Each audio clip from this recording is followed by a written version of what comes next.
Olá, queridos, nós sabemos que esse domingo é o domingo de Páscoa e é importantíssimo nós valorizarmos aquilo que são as datas cristãs. Por quê? Porque são dias de testemunho, são dias em que nós podemos o quê? Divulgar mais plenamente a palavra de Deus, as comunidades, as pessoas.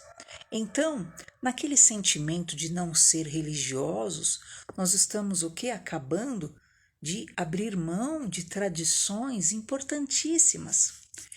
Essa semana é considerada a Semana Santa. Por quê? Porque, segundo a tradição cristã, nós celebramos a paixão, a morte e a ressurreição de Jesus Cristo. E isso é algo que devemos sim salientar, devemos sim usar como uma ferramenta de propagação da palavra do Senhor na terra. Percebemos, queridos, e sabemos, nós cristãos, nós na verdade comemoramos a Páscoa, né? Todo mês, não é verdade? Aonde nós vivemos aquilo que Cristo disse, em memória de mim, né? E quando nós comemoramos a ceia, nós o fazemos em memória da paixão, da morte e da ressurreição de Jesus. Porém, a Páscoa, ela é algo realmente que é de âmbito mundial, que é uma ferramenta importante para nós divulgarmos aquilo que é essa grande celebração. O domingo que nós conhecemos e sabemos que começa, né, a Semana Santa pelo Domingo de Ramos. E o Domingo de Ramos, queridos, não pertence à Igreja Católica. Esse dia, na verdade, ocorreu e abre por excelência a Semana Santa. Por quê? Porque ele celebra a entrada triunfal de Jesus Cristo em Jerusalém, poucos dias antes de sofrer a paixão, a morte e a ressurreição. Então, este domingo é chamado assim porque o povo cortou ramos de árvores, ramagens, folhas de palmeiras para cobrir o chão por onde o Senhor passaria montado em um jumento.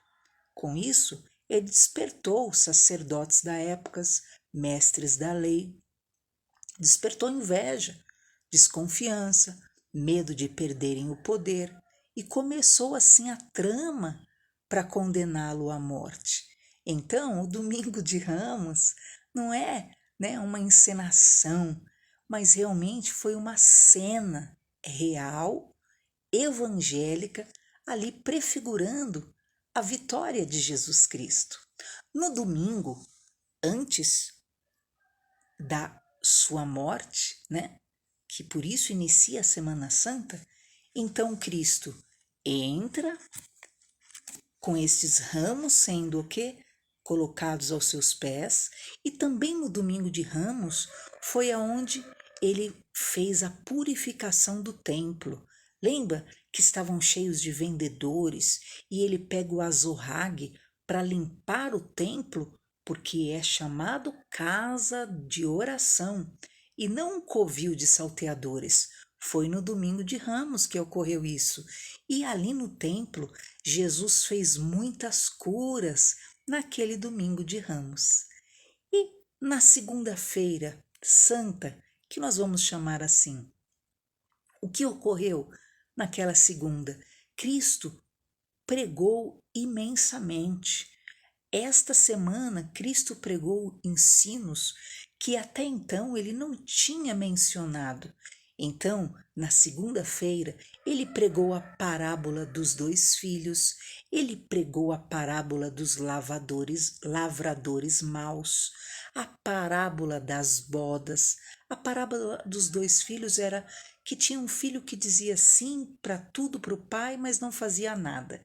E havia outro filho que dizia não, mas na hora acabava cedendo, né? A parábola das bodas é porque o rei, chamou muitos para uma grande festa e muitos tinham muitas desculpas e não queriam participar e acabavam não indo ao chamado do rei. Então, o rei acabou convocando a todo o que desejasse participar, mas eles deviam estar preparados. Na segunda-feira, Jesus ministrou isso. Na terça-feira, Jesus falou sobre o grande mandamento. Primeiro, amar a Deus sobre todas as coisas e depois amar ao próximo como a si mesmo. Foi também na terça-feira que Jesus fez várias e pesadíssimas advertências aos religiosos. Jesus repreendeu abertamente a religiosidade. Então você vai ver que a intensidade dos ensinos de Cristo vão subindo nível na última semana de forma assim plena. Cristo ministra sobre tudo. Na quarta-feira santa, o que ele fez? Ele então ministra o sermão profético sobre o fim de Jerusalém, descrevendo tudo que Jerusalém viveria de tragédias, de danos, por rejeitarem serem aconchegadas, né, como uma galinha aconchega os pintinhos, assim Deus queria acolhê-los.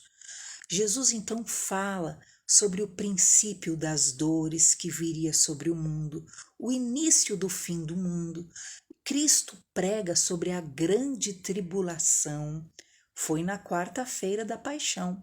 Foi na quarta-feira que Cristo falou sobre a vinda do Filho de Deus, sobre o seu retorno. Foi na quarta-feira da paixão que Cristo falou os sinais do fim.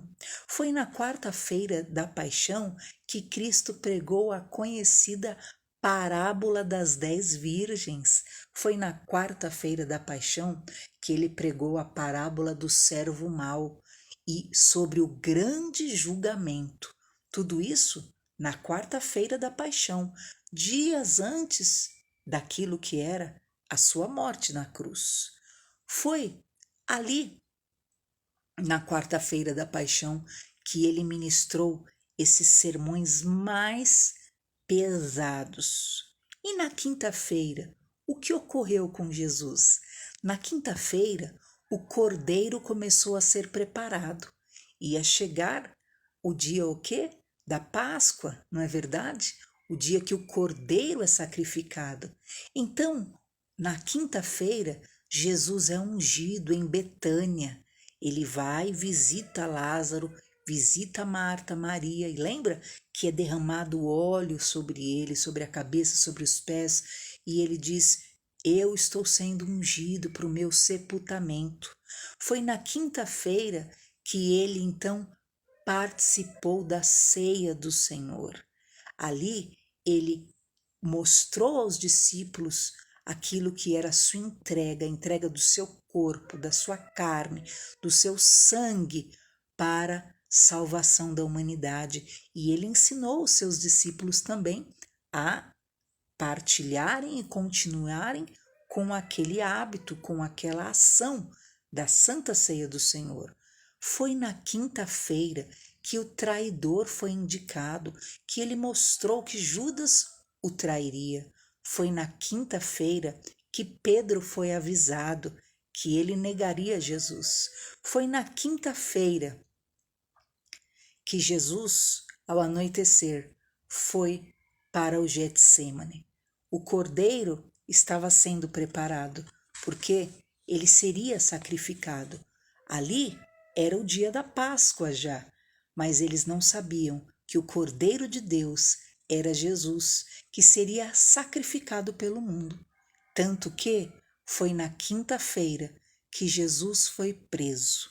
Foi na quinta-feira da paixão que Cristo foi traído por Judas. Foi na quinta-feira que ele foi levado perante o sinédrio.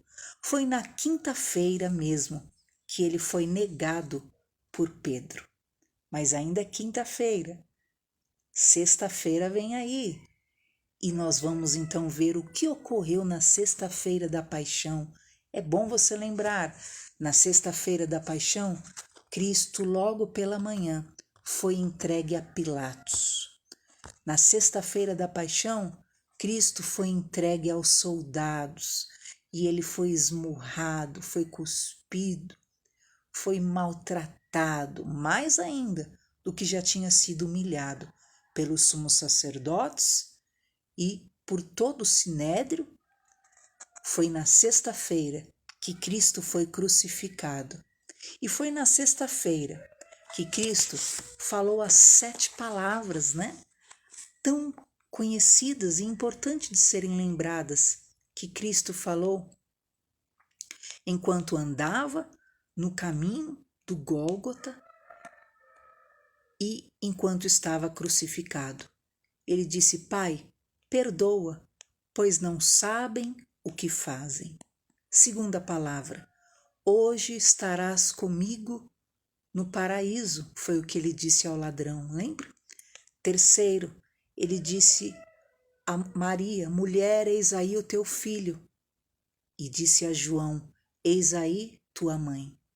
Foi na sexta-feira que Cristo disse a 4ª frase: eu tenho sede. Foi na sexta-feira que ele disse a 5ª frase, já pendurado na cruz: Deus meu, por que me desamparaste? Eli, Eli, lama sabachthani. Foi na sexta-feira que ele deu o brado de vitória: tudo está consumado. E foi na sexta-feira que ele disse a última frase: Pai, em tuas mãos entrego o meu espírito. E assim foi a sexta-feira. Mas o sábado chegara, ele já fora sepultado. No sábado há um silêncio. Porém, Maria estava e outras Marias, eram 3 Marias, elas estavam perto do sepulcro de Jesus. Isso simboliza esse tempo de silêncio, esse tempo de aguardar o que Deus irá fazer, como Deus vai reagir diante de toda essa situação realizada na terra. E é importante saber que o Sábado Santo não é um dia vazio, que nada acontece. A grande lição é esta: Cristo está no sepulcro, mas ele desceu à mansão dos mortos. E ele desceu ao mais profundo que pode ir uma pessoa. O próprio Jesus, ao mundo, está calado, mas ele é o Verbo, ele é a palavra, ele é o Salvador. E depois do último grito na cruz: por que me abandonaste? Ele agora aparenta estar calado no sepulcro, mas ele já havia dito: tudo está consumado. Sabe o que Cristo estava fazendo? No Sábado Santo, ele desceu à região dos mortos. Ele desceu ao inferno e ele pregou aos que estavam aprisionados, aos que eram cativos de Satanás. E ele expôs Satanás ao vitupério, à vergonha, e tirou a chave da morte e do inferno das mãos de Satanás, e levou cativo o cativeiro. Tudo isso aconteceu no sábado. Na sexta, quando ele morreu, ele foi direto para o paraíso. Lembra que ele disse para o ladrão na cruz: ainda hoje estarás comigo no paraíso. Foi na própria sexta que ele foi ao paraíso. E no sábado ele desceu às regiões do inferno, ao mais profundo abismo, e pregou aos espíritos em prisão. Só que o domingo vem aí, e o domingo chega, e o domingo é o dia da ressurreição. O domingo é o dia em que a luz raia também entre os homens, entre o ser vivente. Queridos, e essa é a eternidade de Cristo, que é expressa agora pela ação efetiva da ressurreição. Cristo vivo, nada escapa da redenção do Senhor. Todas as coisas estão submetidas a Ele. Tudo, todos os poderes, todas as potestades. E essa realmente é a nossa proclamação. Essa alegria procede da vitória de Cristo sobre as trevas. O domingo da ressurreição é o dia mais importante para nós cristãos.